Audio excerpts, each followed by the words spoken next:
Assalamualaikum warahmatullahi wabarakatuh. Perkenalkan, kami dari kelompok 4 yang akan mempresentasikan materi tentang salam. Sebelum kami memulai, izinkan kami memperkenalkan anggota kelompok kami terlebih dahulu. Dengan saya sendiri, bernama Ratu Fima Arista, ada anggota kedua, bernama Rizfatul Jannah, ketiga Rizky Al-Halidi, keempat ada Nur Jannah, dan yang terakhir ada Rafika Fitri. Kami berharap presentasi yang kami sampaikan dapat dipahami dengan baik dan memberikan manfaat bagi kita semua. Mohon maaf apabila nanti terdapat kekurangan dalam penyampaian. Sekian dari perkenalan dari kami. Mari kita mulai pembahasan materinya.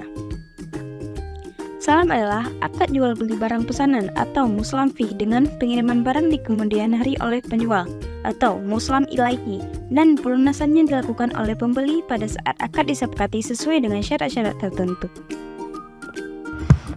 Oke teman-teman, selanjutnya akan dilanjutkan oleh saya Nur Jannah. Nah, kalian tahu nggak apa itu akad salam?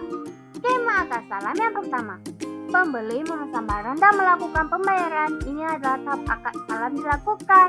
Pembeli disebut muslam, memesan barang yang belum tersedia. Harga barang dibayar lunas di awal sesuai syarat utama akad salam. Yang kedua, penjual menerima uang pembayaran. Penjual disebut dengan muslam ilaihi, menerima pembayaran dari pembeli di awal akad. Setelah menerima pembayaran, penjual berkewajiban untuk memproduksi atau menyediakan barang sesuai perjanjian. Dan selanjutnya ada yang ketiga, barang dikirim. Pada waktu yang telah disepakati, penjual mengirim barang kepada pembeli. Barang harus sesuai dengan spesifikasi yang telah disepakati dalam akad. Bila tidak sesuai, pembeli dapat menolak atau meminta ganti rugi. Akad salam adalah jual beli pesan atau pre-order. Namun dalam syariat, pembayaran harus di muka dan lunas. Akad ini cocok untuk produk pertanian, kerajinan, manufaktur, dan lainnya yang membutuhkan waktu produksi. Rukun salam ada 5. Yang pertama, penjual. Penjual adalah orang yang menerima uang pembayaran di muka dan berkewajiban menyerahkan barang pesanan sesuai spesifikasi dan waktu yang telah disepakati. Kedua, pembeli. Pembeli adalah orang yang membayar harga barang di awal transaksi dan akan menerima barang pesanan di kemudian hari. Ketiga, modal atau uang. Modal atau uang adalah uang atau harga barang yang harus dibayar penuh saat akad, bukan dicicil. Ini syarat sah agar transaksi salam tidak termasuk riba dan ghahar, ketidakjelasan. Keempat, barang yang dijual belikan. Barang yang dijual belikan harus berupa barang yang bisa ditentukan spesifikasinya secara jelas.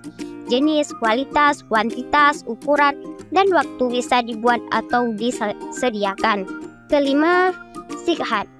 Sikhat atau ijab kabul adalah ungkapan saling setuju antara penjual dan pembeli yang menunjukkan kesepakatan dalam akad salam. Bisa berupa ucapan atau tulisan yang menunjukkan persetujuan atas transaksi. Nah, di sini ada syarat-syarat jual beli salam. Yang pertama, bayaran harus tunai di awal akad, yaitu harga harus dibayar lunas saat akad berlangsung atau tidak boleh dicicil. Yang kedua, spesifikasi barang harus jelas dan rinci. Misalnya, jenis, kualitas, ukuran, jumlah, dan ciri-ciri lainnya. Yang ketiga, barang bisa ditentukan sifat dan ukurannya. Barang yang dijual bukan berupa barang yang hanya dijelaskan dengan contoh, seperti buah yang tidak seragam. Kemudian, tidak boleh barang yang belum pasti keberadaannya. Yang keempat, barang bukan emas, perak, atau uang. Karena jika itu yang diperjualbelikan, akadnya akan menjadi riba. Yang kelima, waktu penyerahan harus jelas. Misalnya, akan diserahkan pada 1 Ramadan 1447 Hijriah. Yang keenam, tempat penyerahan juga boleh ditentukan untuk menghindari perselisihan. Oke teman-teman, selanjutnya saya Rizky Al-Khalidi akan melanjutkan pembahasannya.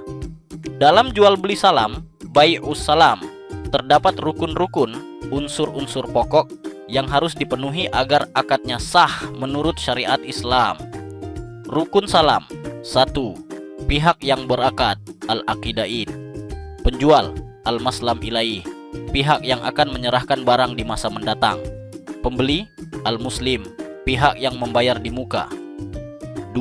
Ijab dan qabul, sighat, pernyataan saling ridho dalam transaksi. Harus jelas dan tegas menunjukkan bahwa keduanya sepakat atas isi akad. 3. Barang yang dijual, al-muslam pihi, harus memiliki spesifikasi yang jelas, ditakar, ditimbang, dihitung, bisa diserahkan kemudian dan bukan barang tertentu, muayyan. Tidak boleh barang yang belum diketahui kualitas dan jenisnya secara pasti. 4. Harga, raksul mal, harus dibayar tunai pada saat akad. Jumlah dan jenisnya harus jelas, misalnya 1 juta rupiah, bukan nanti dibayar. Kesimpulan, rukun salam serupa dengan rukun jual beli biasa, namun yang paling khas adalah pembayaran di awal dan barang diserahkan belakangan.